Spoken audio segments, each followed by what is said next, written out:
এই পৃথিবীর জমিন আল্লাহ যখন কাউকে জিরো থেকে হিরো বানায়, চাওয়ালা থেকে প্রধানমন্ত্রী বানায়, আর মুসলমান জবাই করে। কথা বলে না কেন ভাই? বাংলাদেশে ডক্টর জাকির নায়েক আসবে, ভারতের টেনশন আসবে আমাদের দেশে, আর টেনশন করে ভারতের লোকেরা। কথা বলে না কেন?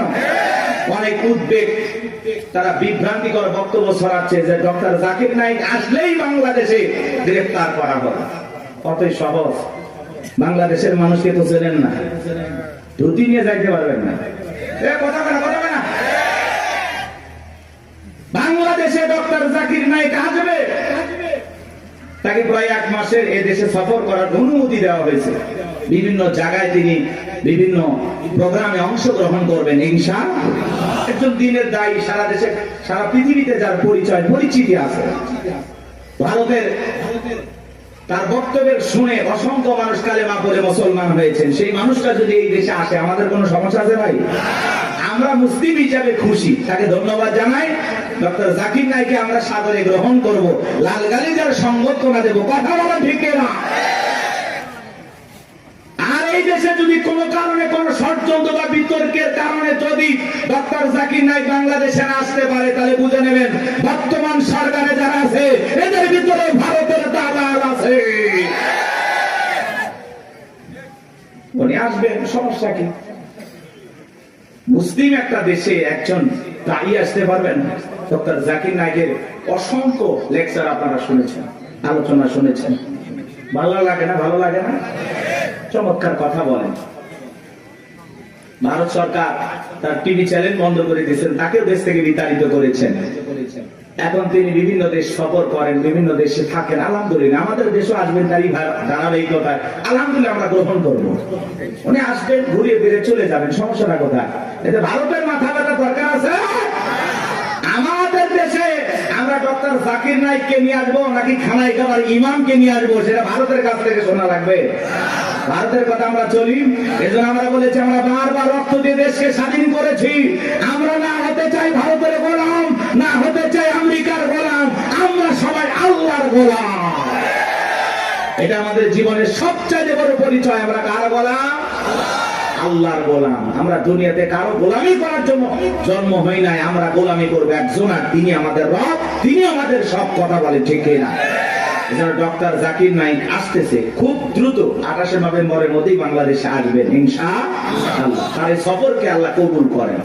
একটু জোরে বলেন না আমিন। এটা নিয়ে ভারতের মাথা ব্যথা, অনেক টেনশন, মিডিয়াতে অনেক আলোচনা, তুমুল আলোচনা, সমালোচনা চলতেছে, বিতর্ক চলতেছে। সব বিতর্কের অবসান ঘটবে উনি যখন বাংলাদেশ বিমানবন্দরে পৌঁছাবে।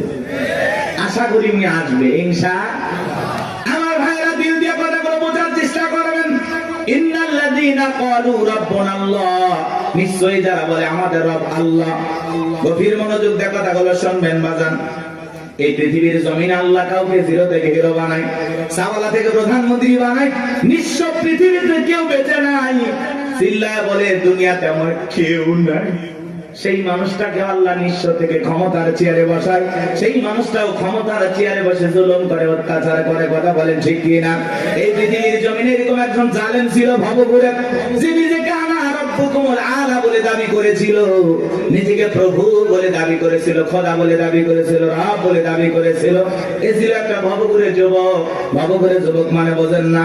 যারা ইয়াবা, ফেনসিডিল, গাঁজা, মদ খায়, গাছক ধাক্কা মারে। ভাইজান সাইদ দেন আছে না? নাই। বাড়িতে যায় বলে বউ দরজা খোল, কথাকে বোঝেন নাই? বউ যখন দরজা খুলে দিয়েছে, ভাই মা এত দেরি করলি কেন? বউ তখন দিকে বলে কি ব্যাপার, আমার মা কইলি কেন? আজকে একটু বেশি মাল খাচ্ছি। তুই মা না বউ বুঝতে পারতেছি না। এরকম মাতাল আছে না নাই? কিছু কিছু ছেলে পেলে আছে সন্ধ্যা হলে ঘরে দরজা বন্ধ করে জিকির করে, ইজ্ঞাবা ইজ্ঞাবা ইজ্ঞাবা। মা বাবা চিন্তা করে, বাবা এটা কিসের ট্যাবলেট? জড়সতি গলা ব্যথা। কই কিচ্ছু বোঝার দরকার নাই, টাকা দে নইলে তোর মাথা ফাটাবো। এরকম ইয়াবা খোর আছে না নাই? যারা ইয়াবা খায়, ফেন্সিডিল খায়, গাঁজা মদ খায়, যুবক রে, সমাজের মানুষ তাদেরকে নেশাখোর বলে, টোকায় বলে। যারা নেশা করে তাদেরকে মানুষ ভালো চোখে দেখে না। সে ভালো সন্তান হতে পারে না, ভালো স্বামী হতে পারে না, ভালো বাবা হতে পারে না। নিঃস্ব করে সে সবাইকে। কথা বলে নেশাখোররা তার পরিবারকে নিঃস্ব করে। এই জন্য হাতে পায়ে অনুরোধ করে বলে যায়, যুবক নেশাদ্রব্য পান করা যাবে না, মাদক সেবন করা যাবে না। যে মুখে মা সেই মুখে মাদক তোলা যাবে না, মাদককে না বলুন। কথা বলে না, কথা বলে। মাদক সেবন করা যাবে, নেশাদ্রব্য পান করা যাবে। যারা মদ পান করবে এদের জন্য জান্নাত হালাল না হারাম? ওদের জন্য জান্নাত হারাম হয়ে যায়। জান্নাত যদি হারাম হয়ে যাবেন কোথায়? এই জন্য আমরা দুনিয়াতে নিজেরাই মদ আল্লাহ তাআলা হারাম করে দিয়েছেন। আমি আমার উপরে এটা হারাম মানবো যে না, আল্লাহ হারাম করে দিয়েছেন, এই মদকে আমি স্পর্শ করব না। আমি জান্নাতে যাই শরাব পান করব। শরাবের ঝর্ণা আছে, সুবহানাল্লাহ কোন, মধুর ঝর্ণা, দুধের ঝর্ণা, পানির ঝর্ণা, শরাবের ঝর্ণা। হাতের স্পর্শ ছাড়া কি তার করতেছে? সুবহানাল্লাহ। জান্নাত যে কত সুখের জায়গা, কেমনে বোঝাবো? ও কল্পনা করা যায় না। আল্লাহ এত সুন্দর করে জান্নাত বানাইছে। সুবহানাল্লাহ বলেন। কষ্ট হচ্ছে আপনাদের? তাহলে এই যুবক নেশাদ্রব্য পান করা যাবে? যাবে? এগুলো আজে বাজে ফালতু জিনিস না খাইয়া, ওই ইয়াবা ফেন্সিডিল না খাই, ওই টাকাটা জমায়া বউকে মাসে একটা করে 3 পিস উপহার দাও। কিছু না পাইলে অন্তত 12টা মাসে 12টা বছর এক পাইবে। কথা কোন ঠিক কি না? হ্যাঁ, আলামিন ভাইয়ের কাছ থেকে যদি সুন্দর একটা শাড়ি দিতে পারতো, কথাই নাই। মেয়েরা সবচেয়ে পছন্দ করে কোন কালারের শাড়ি জানো? নীল কালারের শাড়ি। কথা কয় না? হ্যাঁ, নীল কালারের শাড়ি বউরে কিনে দেবেন। যদি আপনার বউ বেজার হয়, টাকা আমি দেবো। কথা কয় না? কথা কয় না? এই কালারটা মেয়েরা সবচেয়ে চয়েস করে বেশি। যদি পারেন আলামিন ভাইয়ের সাথে যোগাযোগ করে একটা শাড়ি খালি দিয়ে দেখেন, ওই দিন বইয়ের ব্যবহার দেখে সারা জীবন আপনার মনে থাকবে। কথা বলে ঠিক কিনা? এই জন্য আজে বাজে জিনিস না খাইয়া ওই টাকা জমায়া বউ বাচ্চার কাপড় কিনে দেবো, ওদের মুখে হাসি ফোটাবো ইনশাআল্লাহ। কোন কোন যুবক আছো মাদক দ্রব্য স্পর্শ করবা না, মাদক নিজের উপরে হারাম করবা, হাত করো। জীবনে কোনোদিন স্পর্শ করবো না ইনশাআল্লাহ। আজকের এই জান্নাতের বাগান থেকে ওয়াদা দিলাম যে আল্লাহ আমরা জীবনে কোনোদিন নেশাদ্রব্য স্পর্শ করবো না। দয়া করে তোমার জান্নাতের শরাবের নহরটা একটু আমার জন্য বরাদ্দ রাখো। একটু জোরে কর না আমিন। আপনার আমার ভাইয়েরা, এই ফিরাউন ছিল একটা ভবঘুরে যুবক। এর নাম ছিল কাবুজ। বলকে বলা হতো। কিত্তিদের তরফ থেকে নাম ছিল রামসিস। মিশরের বাদশাহর পুরোপুরি নাম হলো ফিরাউন। সংক্ষিপ্ত ঘটনা 2-1 মিনিটে বলে সামনের দিকে যাবো। জানবো আমার এই ছিল গেল সর্বপ্রথম মিশরে যাওয়ার পরে বাজান সর্বপ্রথম হলো তরমুজের ক্ষেতের লেবার। কিছুদিন লিবারি করলেন। ওই দেশে সরকারি গোরস্থানের দারোয়ান লাগবে। ঢোলপিটায় খবর দেওয়া হলো, হাজার হাজার মানুষ লাইনের ভর্তি হয়ে গেছে গোরস্থানের দারোয়ান হওয়ার জন্য।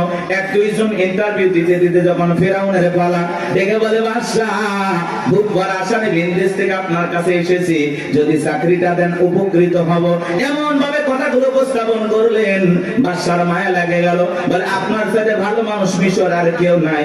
বুক ভরা আশা নিয়ে ভিনদেশ থেকে আসছি, পরিবার পরিজন আছে, দয়া করে যদি চাকরিটা দেন সারা জীবন আপনার প্রতি কৃতজ্ঞ থাকবো। এমন ভাবে কথাগুলো বললেন। কথা আছে দুষ্ট লোকের মিষ্টি কথা। বাদশার ভালো লেগে গেল। বাদশা ডেকে বলে ইন্টারভিউ বন্ধ করো। এই কাবুজ নামের ছেলেটাকে মিশরের সরকারি গোরস্থানের দারোয়ানের চাকরিটা দেওয়া হলো। এইবার সরকারি গোরস্থানে দারোয়ানের চাকরি পাওয়ার পর ফেরাউন চিন্তা করে বাদশা প্রতি মাসে বেতন দিবে, ঠিক আছে, কিন্তু এই টাকা দিয়ে চলবে না, আমার সাইড ইনকাম করা দরকার। এইবার যারা লাশ দাফন করতে আসে ওদেরকে ডেকে বলে, শোনো, লাশ প্রতি 1টা করে দিরহাম যদি দাও লাশ দাফন করতে দেবো, না হলে লাশ দাফন করতে দেবো না। জনগণ টেনশনে পড়ে গেল।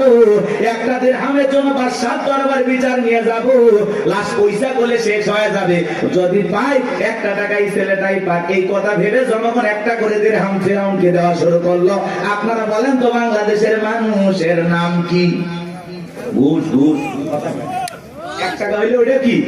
ঘুষ। এটা কিন্তু বাংলাদেশে আছে আছে আছে। শোনো, এই দেশ যারা গল্প করি, দেশটা মনে হয় স্বপ্নপুরী। শুধু কর ঘুষ কর, মদ কর, জুয়া কর, হেতায় আছে ভুরি ভুরি, হেতায় আছে ভুরি ভুরি।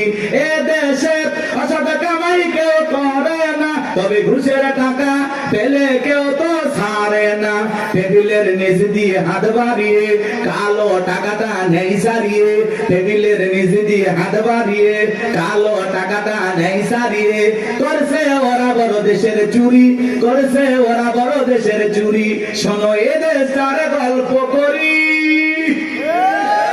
আছে না নাই? আমার ভাইয়েরা একটা করে দিরহাম জনগণ দেওয়া শুরু করলো। আল্লাহ রাব্বুল আলামিন ওই সময় একটা মহামারী দিল। 2020 সালে আল্লাহ তাআলা আমাদেরকে একটা মহামারী দিয়েছিলেন, ধরো না ছুঁয়ো না, নাম হলো করোনা। করোনা রোগে আক্রান্ত হয়ে বাবা মারা গেছে, ছেলে বাবার লাশটাও দেখতে যায় নাই, বাবার কবরে মাটিও দেয় নাই। বাবার সম্পত্তি ভালো লাগে, মৃত বাবার লাশকে বোঝা মনে হয়। কথা বলে। মায়ের করোনা হয়েছে, জঙ্গলে ফেলা আসছে। বন্ধুর করোনা হয়েছে, বন্ধু দেখতে যায় নাই। ভাইয়ের করোনা হয়েছে, ভাই দেখতে যায় নাই। স্বামীর করোনা হয়েছে, স্ত্রীর কাছে যায় নাই। খাবারের প্লেটটা সাজায় লম্বা একটা বাঁশের লাঠি দিয়ে আস্তে করে স্বামীর ঘরে খাবার ঢোকায় দিয়েছে। কথা বলেন। স্বামী যখন সুস্থ হয়েছে, বিবি কাছে ডাকে বলে, জোসনার বাপ, আমি তোমার যে কত ভালোবাসি তুমি জানো না। শাড়িটা দিয়ে সুন্দর করে মুখটা মোছায় দিতেছে, আর ডেকে বলে, জোসনার বাপ, তাহাজ্জুদ পড়ে পড়ে তোমার জন্য দোয়া করেছি, আল্লাহ আমার জোসনার বাপের হায়াত বাড়ায় দাও। স্বামী মনে মনে হাসে আর বলে, বিবি রে, তুই যে আমার কত ভালোবাসি, আমার বোঝা হয়ে গেছে। আমি যখন অসুস্থ ছিলাম, জানালা দরজার দিকে তাকায় একটা এই বুঝি দরজা জানালা করে গল্প করবি, দুইটা কথা বলবি, একবারও দেখা করলি না। মোবাইলে তোর ছবি দেখে দেখে মনের দুঃখের কথা ভুলে যাইতাম। তুই যে আমার কত ভালোবাসিস প্রমাণ আমি পাইছি। আমি যখন অসুস্থ ছিলাম, আমারে তুই বাঁশ দিয়া খাওয়াইছিস। কথা বলে না। এজন্য করোনা মহামারী বুঝে দিয়েছে, দুনিয়াতে কেউ কারো আপন না। কথা বলেন, সত্য না মিথ্যা? ওই সময় একটা আতঙ্ক, ভয়, কেউ কারো কাছে যায় নাই। বাজানো আমার এই দুনিয়াতে একটা করোনা মহামারীতে মানুষ মারা গেল, মানুষ আর একটা মানুষের কাছে গেল না, বাবার কাছে সন্তান গেল না। তাহলে ভেবে দেখেন বাজান, দুনিয়াতে কেউ কারো আপন না, সব মিথ্যা মায়া, মিথ্যা মায়া। কথা বলে না? আপনি কি মনে করেন আপনি মারা গেলে আপনার পরিবারের লোকজন আপনাকে ছাড়া অচল হয়ে যাবে, তারা ভেঙে পড়বে? কিচ্ছু হবে না তাদের। আপনি মরে গেলেও আপন গতিতে আপনার পরিবারের লোকজন তাদের জীবন সাজাবে। আপনার জন্য কেউ অপেক্ষা করবে না, আপনার জন্য পৃথিবীর কোনো কিছু থেমে থাকবে না, না দোকান, না ব্যবসা প্রতিষ্ঠান, না আপনার স্ত্রী, না আপনার সন্তান, না আপনার ব্যবসা বাণিজ্য খাবার, কোনো কিছুই থেমে থাকবে না। আপনি মরে গেলেও সব আপন গতিতেই চলবে। কথা বলে ঠিক না? বরং আমরাই বেশি বেশি ভাবতেছি যে আমি মরে গেলে আমার পরিবারে কি হবে না হবে। ওদের কথা ভাবতে গিয়ে আমরা আখিরাত ভুলে গেছি। এজন্য আসুন আখিরাতকে টার্গেট করি। কথা বলে না? আখিরাতকে টার্গেট করি। এর মধ্যে দুনিয়া যতটুকু হয় হইলেও আলহামদুলিল্লাহ, না হইলে আলহামদুলিল্লাহ। কথা বলে ঠিক না? কিন্তু বেশি দুনিয়াকে টার্গেট করলে আখিরাত আমাদের কাছ থেকে দূরে সরে যাবে। এজন্য আমরা দুনিয়া টার্গেট করবো না, আখিরাত। আমাদের কার প্রয়োজন বেশি? আল্লাহকে প্রয়োজন দরকার না? তাহলে আখিরাতকে টার্গেট করতে হবে। এই পৃথিবীতে আল্লাহ হলো আমাদের সবচেয়ে আপন। স্ত্রী বলেন, সন্তান বলেন, সবাই স্বার্থ স্বার্থ স্বার্থ ছাড়া কেউ আপনাকে চেনে না। পুরুষ হলো টাকা কামানোর মেশিন। পুরুষের টাকা আছে, পুরুষের পাশে সবাই আছে। পুরুষের টাকা নেই, পকেট ফাঁকা, রাস্তার ভিক্ষুক আপনার সাথে দেখা করবে না। কথা বলে ঠিক না? টাকা আছে, পুরুষের সম্মান আছে। টাকা আছে, পুরুষকে সবাই চেনে। কথাকে বোঝেন নাই? ওই যে গান শুনছেন না, গান শুনছেন, ওই দিকে যাবো না, রাগ করছেন। আপনারা তো রাগ করতেছেন। কি করবো না দোয়া করবো বলেন? আচ্ছা বলেন তো, পুরুষ হলো প্রয়োজন মিটানোর মেশিন। টাকার প্রয়োজন, সম্পদের প্রয়োজন। কথা কয় না কেন? এই প্রয়োজন মিটানোর জন্য আল্লাহ আমাদের দুনিয়ায় পাঠাইছে। কথা কি বুঝতে পারতেছেন বাজান? মন খারাপ করবেন না। যে কথা বলতে চাচ্ছিলাম বাজান, দিল দিয়ে কথাগুলো বোঝার চেষ্টা করবেন, গভীর মনোযোগ দেবেন, সামনে গেলে মজা পাবেন। এই যুবক, তোমরা নিরাশ হয় না, তোমরা যুবক, আমিও যুবক, তোমাদের মনের দুঃখটা কি বুঝি। একটু অপেক্ষা করো, তোমাদের জন্য স্পেশাল কিছু আলোচনা মাথার মেমোরিতে সেভ করা আছে, সময় মতো ডাউনলোড দিয়ে শোনায় দেব। মা বোন যারা বসে আছেন, মা একেবারে নিরাশ হবেন না। মা মহিলা প্যান্ডেলে মা বোনদের জায়গা হচ্ছে না, আমি শুনেছি। আর পাগলিদের জায়গা একটু বেশি লাগে। ওদের ঘরেও যেরকম দখল করতে চায়, বাহিরে গেলে দখল করতেছে। কথা বল না কেন? এই যে মা বোনদের জন্য কিছু ওয়াজ করা দরকার আছে না নাই? কিছু বাঁকা পথে মা বোন চলে, বাঁকা পথে চলা মা বোনদেরকে ওয়াজের মাধ্যমে আজকে একটু সোজা করা হবে। একটু সময় দেন, সামনে যায়। আমার ভাইরা চলেন, সামনে থেকে যায় বাগান। ওই ডায়রিয়া কলেরা মহামারীতে হাজার হাজার ফিরাউনের পকেটে টাকা ঢুকলো, টাকা পাইতে পাইতে এত টাকার মালিক হয়ে গেল বাজান, টাকা রাখার কারোর কোনো জায়গায় নাই। এবার বাদশার দরবার একদিন চলে আসছে, বাদশাহ আমার কাছে কিছু টাকা পয়সা আছে, এলাকায় যারা গরিব মানুষ খাজনা দিতে পারে না, দুঃখী মানুষ খাইতে পারে না, আমি তাদের একটু জনসেবামূলক কাজ করতে চাই। বাদশাটাকে বলে, বাবা তো ভালো উদ্যোগ, তোমার মতো ছেলে ঘরে ঘরে জন্ম নেওয়া দরকার। এইবার জনগণের সে সমস্ত টাকাগুলো নিয়ে আসা গরিব মানুষের মাঝে বিতরণ করলেন, খাজনা পরিশোধ করে দিলেন। বলেন তো টাঙ্গাইলের মুসলমান বুঝে থাকলে বলেন তো টাকাগুলো ছিল কার? নেতা যে মাইক ধরে বলতেছে 5 লাখ দেব, ওই টাকা পাবে কোথা থেকে? আসমানের ফেরেশতারা প্যাকেট পাঠাবে নাকি? ভালো করে বুঝবেন কোন টাকা কোন জায়গায় যায়। আমাদের গাইবান্ধার আঞ্চলিক ভাষা একটা কথা বলে, মাছের তেল দিয়ে মাছ ভাজা। কথা কি বুঝতে পারতেছেন? জনগণের টাকা জনগণের মাঝে বিতরণ করে ফাও ফাও বাহাবা পাইলু। জনগণ থেকে বলে, আরে রাজ্যের বাদশা যদি এই ব্যক্তি না হয়া গোরস্থানের ছেলেটা হইতো, না জানি আমাদের কপাল খুলে যেত। নির্বাচনের আগে একটু জনসেবামূলক কাজ করা দরকার আছে না নাই? আমার এলাকার এক নেতা কাঁচা রাস্তা মানে মাটি রাস্তা বোঝেন তো বাজান, ইট পাড়তেছে, 2 গাড়ি ইট পাড়তেছে। মানুষজন বলে, বাবা ইট পাড়তেছে, তুমি তো এখনো নেতা হয় নাই, কারণটা কি? ছেলেটা বলতেছে, আপাতত ইট পেলে দিলাম, আর ভবিষ্যতে আমার মার্কায় যদি সিলভারে এলাকার নেতা বানায় দিতে পারে, আমার 1 নাম্বার টার্গেটে কাঁচা রাস্তা পাকা করা।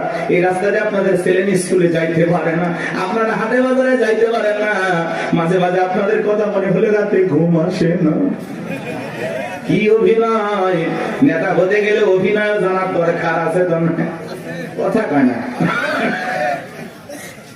যারাই নেতা এরাই কিন্তু পুরোটা কি অভিনেতা। অভিনয় না জানলে নেতা হওয়া যায় না বাজান। ভালো করে বোঝার চেষ্টা করবেন। জনগণ বিশ্বাস করে যদি নেতার মার্কায় সিল মারে নেতাকে নির্বাচিত করে, নেতা তো এলাকায় থাকে না, ঢাকা শহরে বান্ধবী নিয়ে ঘুমায়। কথা বলেন ঠিক কি না? মার্কা থাকে যে কয়দিন, নেতার আনা গোনা সে কয়দিন। আমরাও জনগণ কম খারাপ না।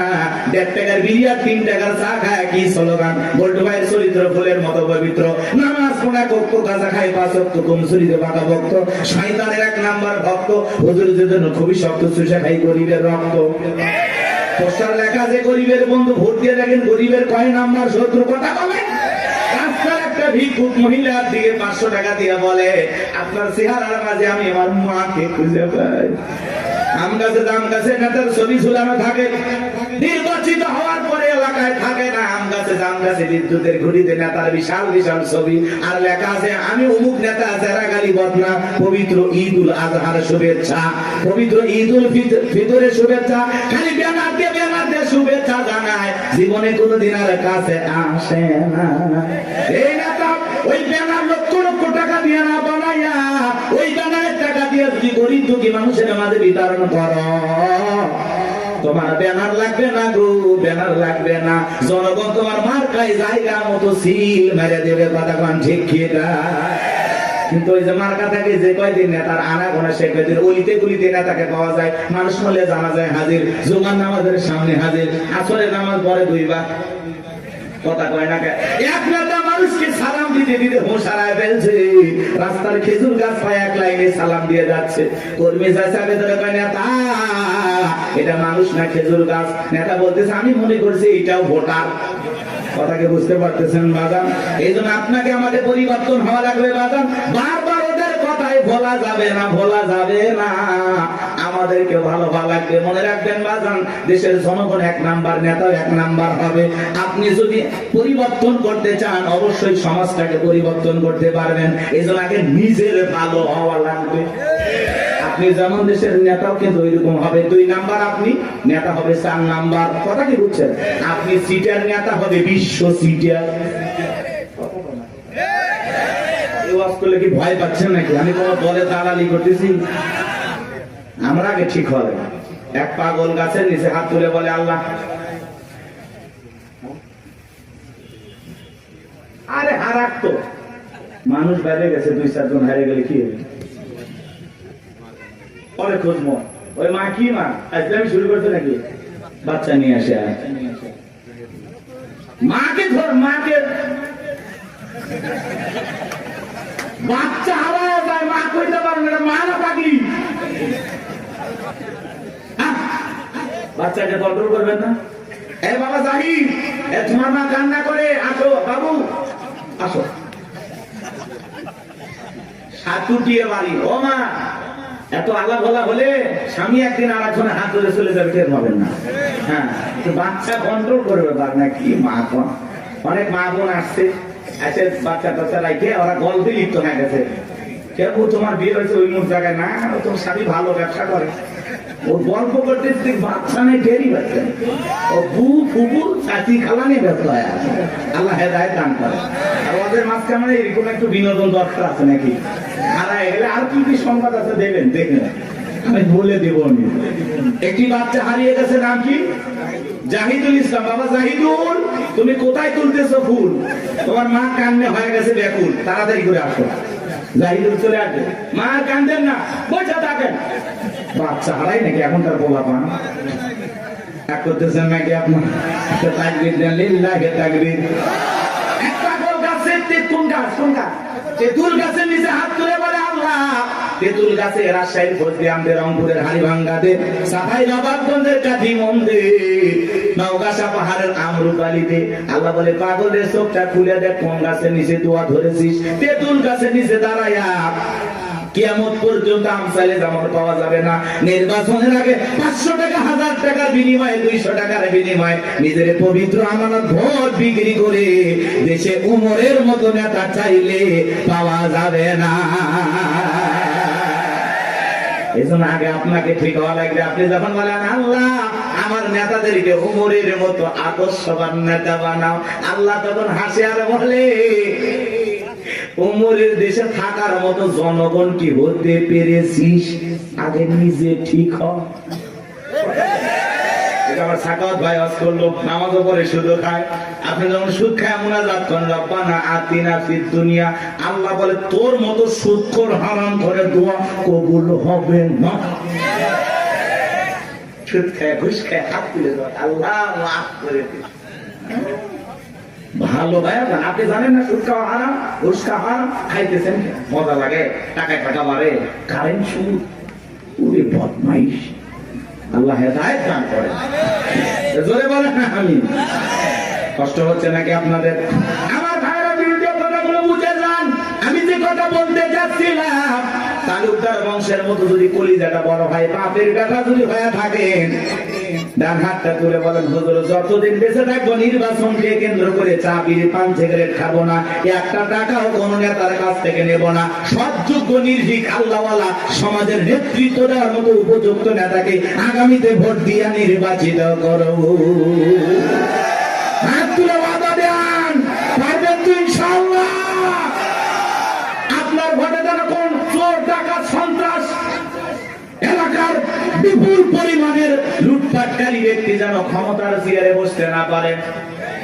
আঙ্গুলের সাপটা দেওয়ার আগে চিন্তা করা লাগবে, আমার ভোটে কোন মোসারু, গাজারু, মাদারু, সুদারু আপনার ভোটে নির্বাচিত হয়ে যেন ধর্ষণ না করতে পারে, দেশের টাকা বিদেশে পাচার না করতে পারে।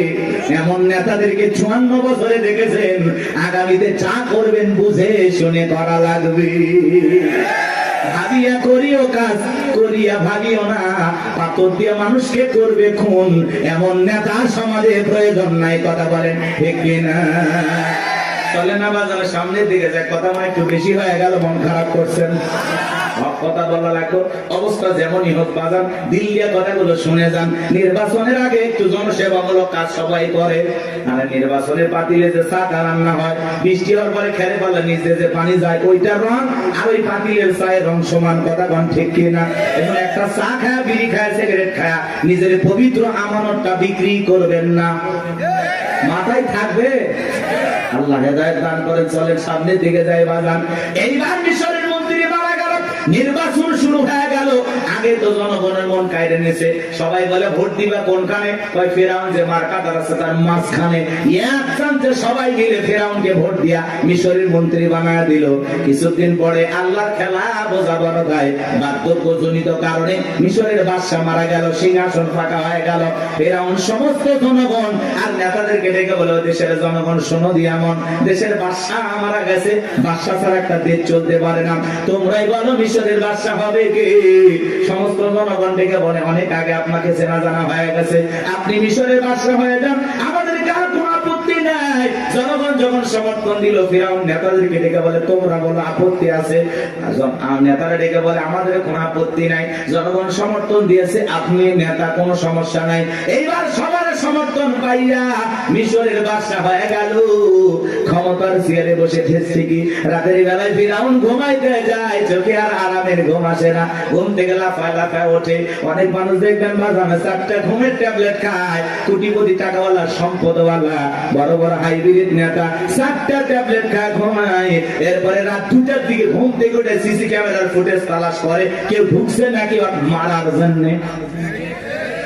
কারণ বিল্ডিং এর প্রত্যেকটা জায়গায় খালি দুর্নীতির গন্ধ, জুলুমের গন্ধ, মানুষ মারার গন্ধ, মানুষকে প্রতারণা ধোঁকা দেওয়ার গন্ধ। কথা বলেন না কেন? ওই বিল্ডিং কি আমনে দাঁড়াইছে? রাগ করতেছেন আপনারা? এ বাজার গো আমার লম্বা করবো না। ধনী মানুষ টাকাও আছে, সম্পদও আছে, দামি বিছানা আছে, দামি খাট আছে, কিন্তু ঘুমটা নাই। আর গরিব রিক্সা চালায়, ভ্যান চালায়, মাঠে কাজ করে, আলু ভর্তা দিয়ে, ডাল ভাজি দিয়ে, সবজি দিয়ে ভাত খায়, বউকে কোলে নিয়ে ঘুমায়, কি আরামের ঘুম। কথা বলেন না কেন? আর ধনী স্বামী স্ত্রীর মধ্যে দাও কুড়ালের সম্পর্ক, বউ আলাদা খাটে, স্বামী আলাদা খাটে, ইয়া তো ধনী হয়ে গেছে, এখন স্বামী স্ত্রীর মধ্যে মহব্বত ভালোবাসাই নাই। আছে না না এরকম পরিবার? ওই দিকে আর যাচ্ছি না বাজান, সামনে গেলে মহিলাদের ওয়াজ করবো, চলেন না যাই। যে কথা বলতে যাচ্ছিলাম বাজান, ফিরাউনের চোখে ঘুম নাই, তার দরবারে জ্যোতিষী ছিল 400 জ্যোতিষী লিডারের নাম দবিরা, বয়স হলো 320 বছর। দেখে বলে দবিরা, কেন জানি রাতের বেলায় ঘুমাইতে পারি না, আজে বাজে স্বপ্ন দেখে লাফায় লাফাতে, কারণটা কি? দবিরা এবার দেখে বলেন এত অপেক্ষা করেন, একটু আমাকে সময় দেন। দবিরা সময় নিয়ে বাক্য গবেষণা করে বলেন নেতা, যদিও ছিলেন ভবঘুরে জবক তরমুজের খেতের লেবার, গোরস্থানের দারোয়ান, এরপরে মিশরের মন্ত্রী, বর্তমান রানিং বাদশা, আঙ্গুল ফুলা কলার গাছ, কিন্তু আপনার ভবিষ্যৎ জীবন বড় অন্ধকার। আগামী 3 মাসের মধ্যে বনি ইসরাইল সম্প্রদায়ের ভিতরে মুসা নামের একটা ছেলে জন্মগ্রহণ করবে, ওই মুসার কারণে রাজত্ব পাওয়ার ক্ষমতা থাকবে না। নেতারে, এমনকি আপনার জীবন যাওয়ার সম্ভাবনাও দেখা যায়। এই কথা শোনার পরে ফিরাউনের মাথা ঠান্ডা না গরম? খালি গরম। মানে লোকেরা যদি বলতো মুসা আসবে, খানকা বানায় বসে বসে জিকির করবে, তাহলে মাথা গরম করতো না। আজ বাংলাদেশের দিকে তাকায় দেখবেন, যারা খানকা বসাইয়া জিকির করতেছে, লাফালাফি করতেছে, নারী পুরুষ একত্রে হয়ে ঢোলক বাজায় জিকির করে, আর গান গে দেখে না, পানির ভিতর জ্বললে বাতি, ঝড় বাতাসেও নেবে না, ল্যাংটা বাবার মুরিদ হইলে নামাজ রোজা লাগে না। যেই পীর সাহেব বলবে নামাজ রোজা লাগে না, ওইটা পীর না, টাটকা শয়তান। সিজদার মতো একটা সিজদা দিবি, জান্নাত পার হয়ে জাহান্নামের তলে পড়বি। আছে না নাই? লালন শাহ বাজারে দেখলেন না, মহিলারা গাঁজার কলকিতে টান মেরে খাইয়া বলতেছে আমি বিমানে উঠতেছি। প্রকাশ্যে জনগণের সামনে মাজার গুলোতে গাঁজা খাওয়া হয়, মাজারে গাঁজার কলকি দিয়া তো ধোঁয়া ছাড়ে বাজা, রাস্তায় প্রশাসনের লোক দাঁড়িয়ে থেকে বলে মনে হয় ওরসের রান্না চলছে। কথা বল না কেন? ভণ্ডগুলো ভণ্ডামি করে যাচ্ছে, আর বলে আমরা হকের দরবারে আছি। আছে না নাই? কথা বলেন না কেন? ভণ্ডামি পাইছেন, জায়গা পান না। পীর ছিল শাহজালাল, খানকাই পীর, রাজপথে পীর, নারায়ে তাকবীর হুঙ্কার দিয়েছে, গৌর গোবিন্দ ধুতি পরার টাইম পাইনি। কথা বলেন ঠিক কিনা? এরকম শাহজালালের মতো পীর দরকার আছে না নাই? আল্লাহ ওয়ালা ভালো জিনিস, ওয়াকুনু মাস-সাদিকিন। আল্লাহ বলে তোমরা সত্যবাদীদের সঙ্গে হও। যে পীরের পা থেকে মাথা পর্যন্ত নবীর সুন্নাত দিয়ে ঢাকা, যার চেহারার দিকে তাকাইলে আল্লাহর কথা স্মরণ হয়, এরকম আল্লাহ ওয়ালা যেখানে আমরা আছি সেখানে গাঁজাখোর, ভণ্ড, লালু বাবা, কালু বাবা, শিকল বাবা, কালা বাবা, যেখানে শয়তান আছে সেখানে। কথা বোঝা গেল? কোন ভণ্ডদের কাছে আমরা যাব না, ইনশাআল্লাহ। কোন ভণ্ডের কাছে যাবেন না। সাহেব নাই, মানুষ আছে কিনা তাও সন্দেহ। কবর মাজার বানায় রাখছে, লেখা রাখছে তাকিস আর রহমতুল্লাহ আল্লাহ, উপরে লেখে মাহবুব সোবান, ভারতের কামান, জামানার জামান। আছে না নাই?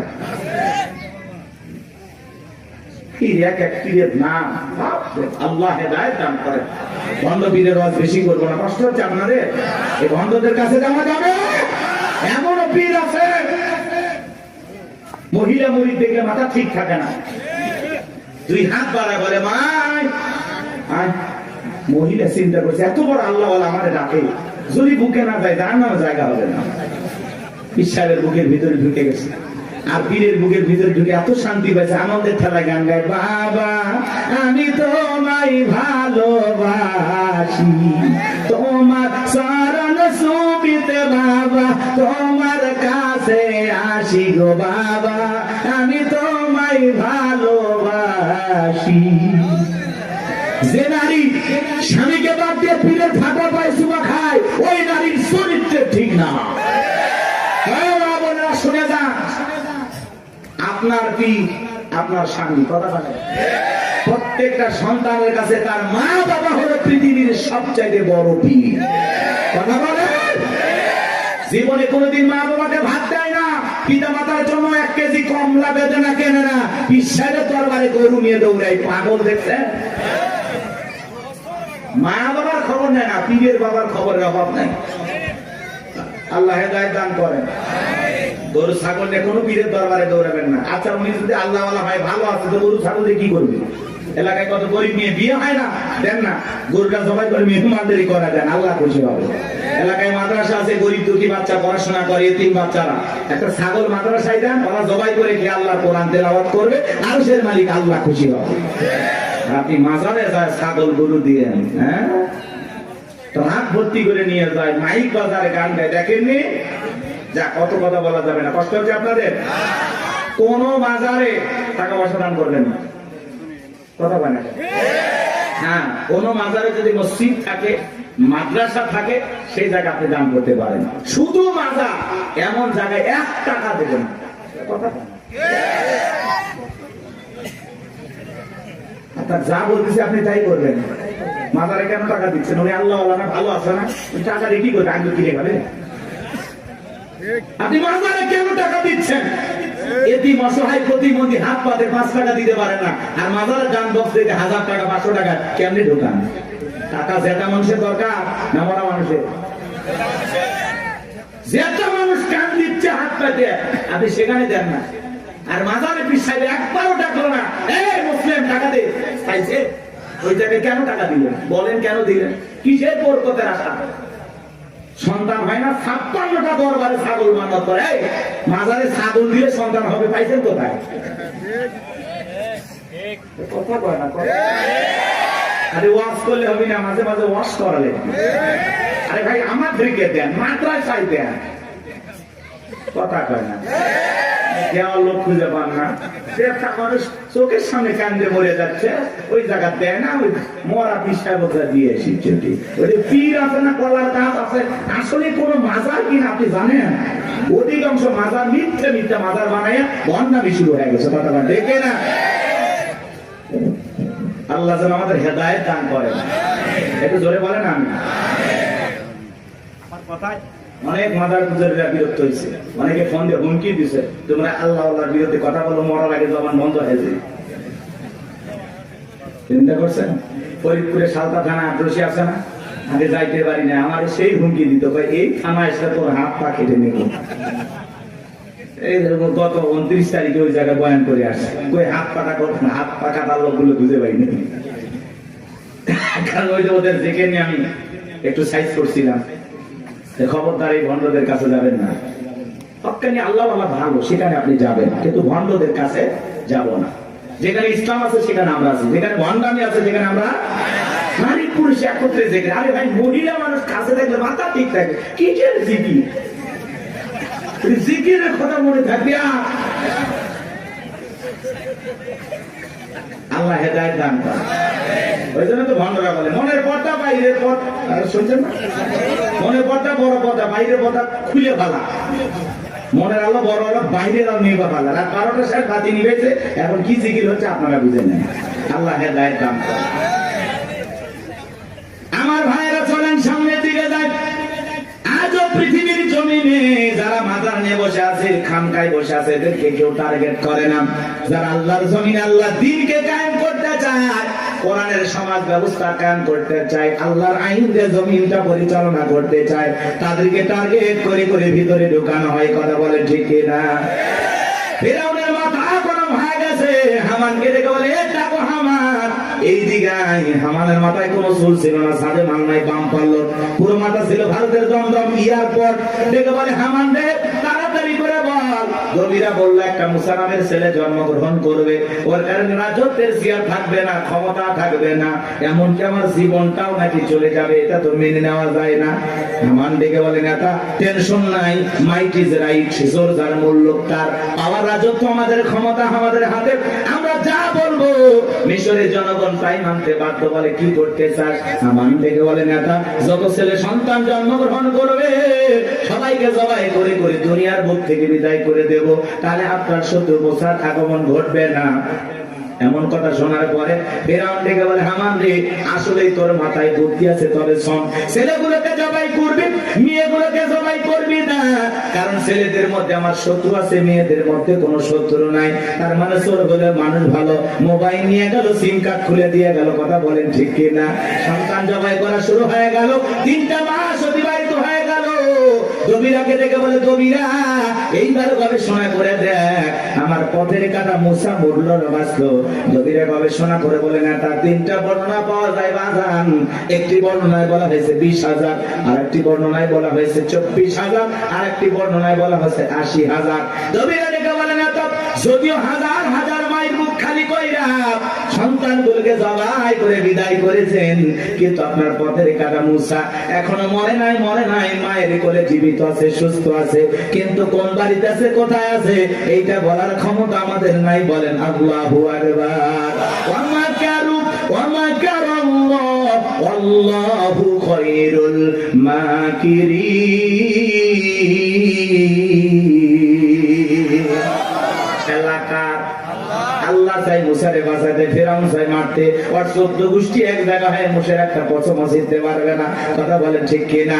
ফেরাউন আগান্বিত হয় বলে সেনাবাহিনীর দল এতগুলো মারলি, আসলটাই মারতে পারলি না, এলাকায় তল্লাশি চালাও, চিরবিধান চালাও, ঘরে ঘরে প্রবেশ করো, যেখানে মুসারে পাইবা দরবার জবাই করবা, আমার মাথা টেনশনটা দূর করো যাও। একদল সেনাবাহিনী মুসা নবীর বাড়ি থেকে রওনা করেছে। মুসা নবীর বড় বোন তার নাম মারিয়ম দেখে বলে মা ওই যে ফিরাউনের সেনাবাহিনী দেখা যায় মা, আর বুঝি ভাইকে বাঁচানো গেল না। মুসা নবীর মা সন্তানকে দিক সেদিক দৌড়ায়, কে যেন ইলহামের মাধ্যমে আওয়াজ দেয়, বলে মুসা মা তোমার সন্তানটাকে চুলার ভিতরে ফেলায় দাও, কথা দিলাম গো তোমার সন্তানটাকে আবার তোমার কোলে ফেরায় দেব, বলুন সুবহানাল্লাহ। মুসা নবীর মা তাই করলেন। লম্বা ঘটনা বাদাম সংক্ষিপ্ত করে বলে দিয়ে যায়, ফিরাউনের সেনাবাহিনী তল্লাশি চালাইয়া তন্ন তন্ন করে ঘর বাহিরে সব জায়গায় খুঁজে তারা চলে গেল। এইবার মুসা নবীর মা চোখের কোনায় পানি নিয়ে কাঁদেন আর মনে মনে ভাবেন সন্তান বুঝি আগুনে পড়ে কয়লা হয়ে গেছে। কাছে যায় তাকায় দেখেন না না, মুসা নবী আগুনে পড়ে নাই, মুসা নবী চুলার ভিতরে পড়ে মুস্কি মুস্কি হাসতেছি। সন্তানটাকে কোলের মধ্যে নেবেন, কে যেন দাঁড়িয়ে আওয়াজ দেয়, বলে মুসার মা কতদিন জালেম ধরে ভাই লুকিয়ে রাখবা, সিন্ধুক একটা বানায়া দরিয়ার বুকে ভাসায়া দাও, কথা দিলাম গো তোমার ছেলেটাকে আবার তোমার কোলে ফেরায়া দেব। মুসা নবীর মা টেনশনে পড়ে গেলেন, সিন্ধুক পাবেন কোথায়? পরের দিন সকালবেলা কে যেন ডেকে বলে মিস্ত্রি লাগবে না, আমি একজন মিস্ত্রি। মুসা নবীর মা ডাইকে বলে মিস্ত্রি দিকে আসো। জীবনে কেউ মিস্ত্রি বলে চিল্লাইলো না, তুমি কিসের মিস্ত্রি, কি বানাইতে পারো? মিস্ত্রি ডেকে বলে মা আপনি যদি মনে করেন এমন একটা সিন্ধুক আপনার দরকার, যে সিন্ধুকের ভিতরে আপনার সন্তানকে তুলে দরিয়ার বুকে ভাসায়া দেবেন, ও মা চাইলে এমন একটা সিন্ধুক আমি বানাই দিতে পারি, তাই নাকি? বলে হ্যাঁ। মুসা নবীর মা ডেকে বলে মিস্ত্রি তুমি তোমার মনের কথা বলেছ, এরকম একটা সিন্ধুক আমার প্রয়োজন। মিস্ত্রি ডেকে বলে মা কিছু যন্ত্রপাতি আছে, ধার দেওয়ার জন্য পানির প্রয়োজন হতে পারে, আবার না হলেও চলবে, আপনি একটু ভিতর থেকে পানি নিয়ে আসেন। মুসা নবীর মা ভিতর থেকে পানি নিয়ে এসে দেখে মিস্ত্রি সুন্দর একটা সিন্ধুক বানায়া দাঁড়িয়ে আছে। এবার সিন্ধুকটা হাতের মধ্যে দিয়ে মিস্ত্রি দৌড়ায়, পেছন থেকে ডেকে বলে মিস্ত্রি লোহার পয়সা কিনিবা না, কাঠের পয়সা কিনিবা না, তোমার পারিশ্রমিকের দামটা কিনিবা না। মিস্ত্রি ডেকে বলে মা যারা বিপদে পড়ে আমি তাদের উপকার করি, বিনিময়ে টাকা পয়সা গ্রহণ করি না। মুসা নবীর মা ডেকে বলে মিস্ত্রি এই বিপদের দিনে এত বড় উপকার করলা, লোহার পয়সাও নিবা না, কাঠের পয়সাও নিবা না, তোমার পারিশ্রমিকের দামটাও নিবা না, অন্তত তোমার তোমার নামটা বলে যাও, মাঝে মাঝে তোমার কথা মনে হলে আল্লাহর কাছে তোমার জন্য দোয়া করব। মিস্ত্রি দেখে বলে, মা আমি দুনিয়ার কোন সাধারণ মিস্ত্রি না, আমি আল্লাহর ফেরেশতা, আমার নাম জিবরাইল। এইবার সিন্ধুকের ভিতরে মুসা নবীকে তুলে ধরিয়ে এই ভাষায় দিলেন। আর মেয়ে মারিয়ামকে বলে, মা সিন্ধুক ভাসতে ভাসতে কই যায় খবর নিয়ে আসবি। ওই দিন বিকেল বেলা ফিরাউন তার প্রিয়তমা স্ত্রী আসিয়াকে নিয়ে আসছে সমুদ্রের সৈকতে হাওয়া খাইতে। মাঝে মাঝে বউকে একটু বিনোদন করা দরকার, আছে না নাই? হালাল বিনোদন। মাঝে মাঝে ভাবি কিনে কক্সবাজার চলে যাবেন যদি সামর্থ্য থাকে। কথা কয় না, বউকে পর্দা করায় নিয়ে যাবেন। আমি কি বলছি কক্সবাজারে যে হাফ প্যান্ট পরে গোসল করবেন, তাহলে গুনাহ হবে। কথা কয় না কেন? কিছু পোলাপান আছে বউ সুন্দরী, মাথা কাজ করে না, কক্সবাজার নিয়ে যায় ঘোড়ার উপরে তুলে সেলফি তোলে, সুন্দর করে সমুদ্রের পানিতে গোসল করতেছে, সেলফি তোলে। বিকেল বেলা আইডিতে পোস্ট করে বলে, প্রিয়তমার সাথে কক্সবাজারের প্রথম দিন কিছু ছবি তুলেছি দোস্ত তোমাদের দেখার জন্য, ভাবিকে বৃষ্টি ভিজা শরীরে কেমন লাগতেছে একটু লাইক কমেন্টসে জানাও। এর চাইতে মূর্খ বেয়াদব সমাজে আর কেউ আছে নাকি? যে নিজের বইয়ের ছবি ফেসবুক আইডিতে ছাড়ে, এর রুচিতে সমস্যা। কথা বলে, এই বউ হলো পার্সোনাল জিনিস, একান্তই আমার, এটা পাবলিসিটি করার জিনিস না। কথা বলে না, এমনিতে নিয়ে মানুষকে জ্বালায় আছি আমরা। তার উপর আবার বইয়ের ছবি ফেসবুকে ছাড়ে, কত পাগল আছে না? না হুজুর এখন একটা গান বানাচ্ছে, শোনি? কথা কয় না কে? শুনছেন? কোন গ্রামে বাড়ি তোমার, কেমন তোমার বাপ, ফেসবুকে ছবি সাইডে করছো কেন বাপ? শুনছেন না? যাই সময় নাই, অনেক লম্বা হবে, কষ্ট হচ্ছে আপনাদের, বিরক্ত হয়েছেন আমার কথা? মহিলা দল আজ একটু পরে হবে, আপনার আগে ঠিক হন। কি বউকে মাঝে মাঝে বিনোদন করবেন?